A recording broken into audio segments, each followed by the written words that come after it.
শিবের পুজো, তাও যদি আবার হয় গার্লস গ্রুপ, তাহলে তো আর কোনো কথাই নেই। তো হ্যালো ভিউয়ার্স, আমি নিশা। চলো আজকের ব্লগটা স্টার্ট করি। তো আমরা টোটাল গিয়েছিলাম 6 জন, তাই আমরা একটা অটো রিজার্ভ করে নিয়েছি।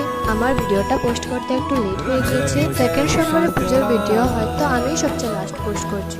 দেখি অনেকটা ভিড়, আমরা একটু আস্তে আস্তে গাড়ি করে এসেছিলাম যাতে পুজোর সামগ্রীর কিছুই যেন নষ্ট না হয়। পুজোর মধ্যে তাড়াতাড়ি চেয়ে সাবধানতা বেশি দরকার, তাই একটু দেরি করে আমরা এসেছিলাম। আসার পর আমরা ঠাকুরের দর্শন করার পর আমরা যা যা নিজের ইচ্ছে মতো ঠাকুরকে ভক্তি করে ডেকে শিব বাবার পুজো দেওয়া শুরু করলাম। আর তোমরা প্লিজ ব্যাকগ্রাউন্ডে নয়েজটা একটু ইগনোর করে যেও, কেননা বাচ্চারা এখানে খেলা করছে।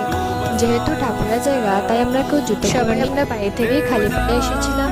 রাস্তাটা এতটা গরম ছিল, বা পুরো জ্বালা করছিল। অ্যাপার্ট ফ্রম দিস, ঠাকুরের জায়গা বলে কথা। পুজো কমপ্লিট করার পর আমরা তো কয়েকটা ফটো উঠে গিয়ে, যেহেতু আমি মিনি ব্লগার, তো চলো ব্লগটাকে মিনিয়ে রাখতে দিই। চলো টাটা।